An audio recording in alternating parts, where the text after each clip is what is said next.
I'm Emily from Popupstitcher. This is my third Bagtube. If you have watched the others, thank you so much. I love to talk about project bags, which is why I'm no good at FlossTube, because I tried that and all I ended up talking about were project bags.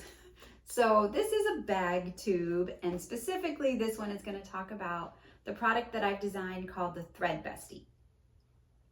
I want to give you some backstory on how I designed it and then show you how I use it when I stitch. And my dog is pacing around the house. I'm not really sure why. His best friend just walked by. I think that could be it. He just walked past the front of the house with my neighbor, and I think he's upset that Wolfie didn't come over and play. So Doc, the golden retriever, is walking around the house. You'll hear his little feet, or rather big feet.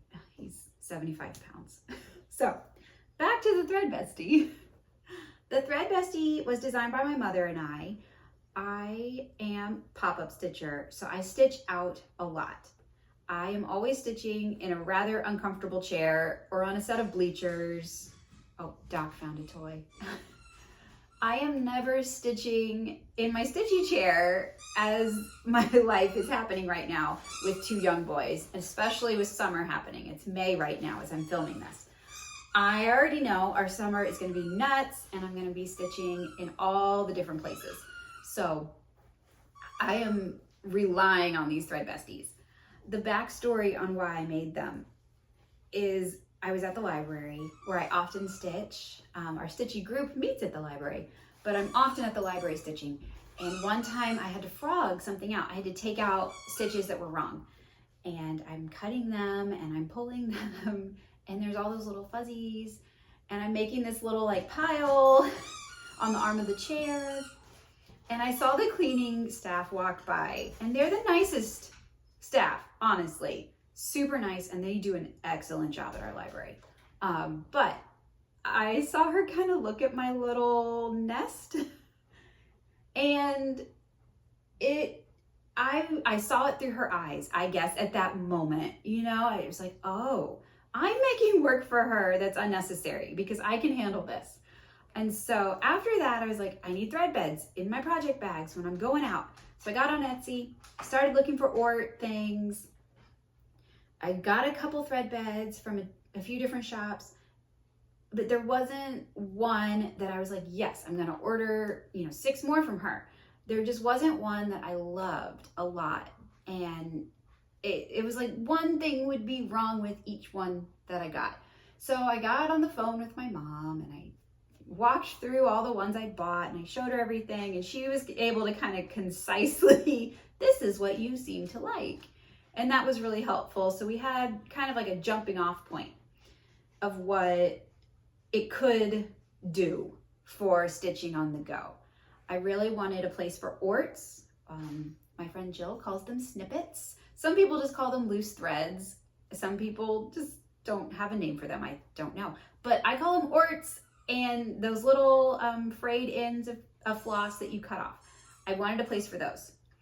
I wanted it to hold needle minders. So I wanted it to be thin enough that the needle minders would still stick. Because I match my needle minders to my project bag most of the time. And I wanted to keep them together and keep them on the Thread Bestie. A couple of ones I had bought were really thick with the materials that the person had sewn the thread bed with. So it was important to me to keep it really thin. Also important to me that it laid flat for when I do have a table next to me. Like when I'm at my stitchy chair, I have a tray that I put on the arm of the chair, and I wanted my Thread Bestie to be flat on that tray so I could use both sides of it.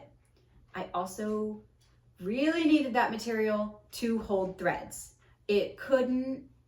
The threads couldn't fall off it for me. I was really picky about the interior of the thread bed because I had bought some that didn't work. I guess maybe it was felt, or maybe it was like a blanket flannel, and they just didn't grab the threads strong enough for me to like shake the thing and boy mom the thing and drop the thing.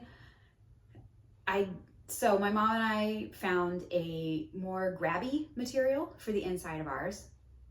I also wanted a flap to put my needles on, so I would have like an extra all the time. So I wouldn't ever be caught somewhere like at the pool and run out of a needle. So I do put 2 on mine. Usually some of them have counting pins. If I've gotten like a cute little pin, or now that this is a side story, but now that I've learned how to make pins, thanks to Hands-On Design, the class at the Spring Mingle, I can make my own little counting pins and I can put them in my Thread Besties, which is super fun. So many possibilities. The last important thing in when we were designing these Thread Besties, it had to have a scissor holder of some kind. So we tried out all the different things.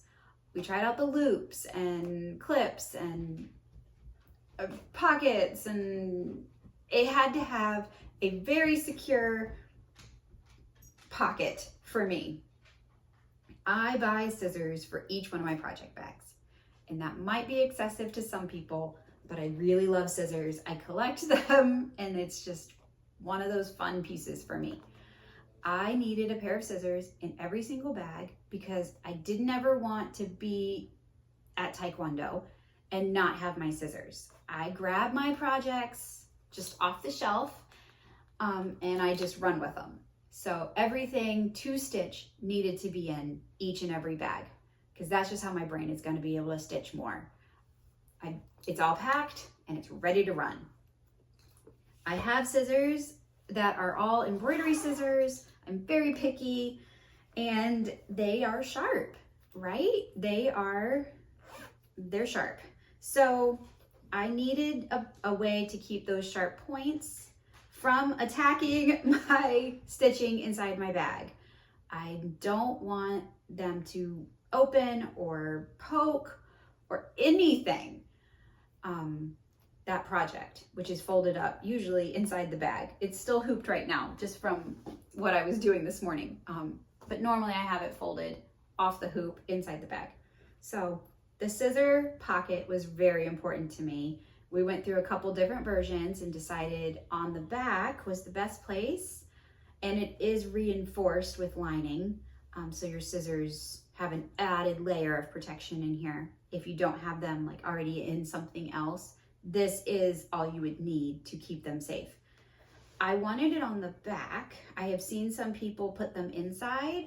Maybe that works for how they stitch, but for me, when I'm stitching in a chair or on a bleacher or in a waiting room, my Thread Bestie is open inside my project bag, and my zipper pocket is open.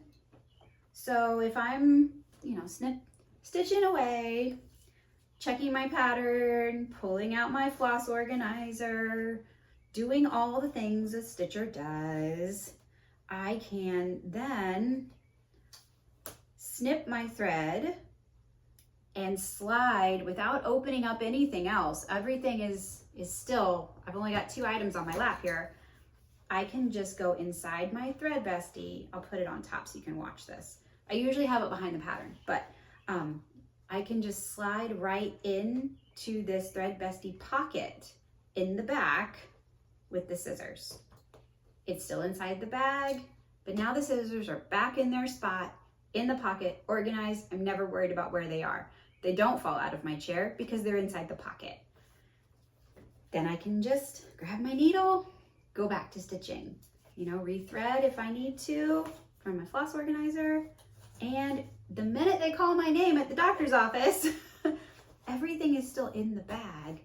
I can just zip and go into the office. I'm finished.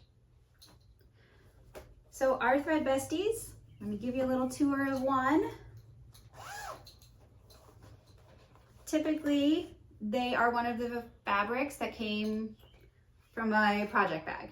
It's how we use our fabric economically. So usually it's an interior. Sometimes there's exterior scraps left over depending on how many bags we've made.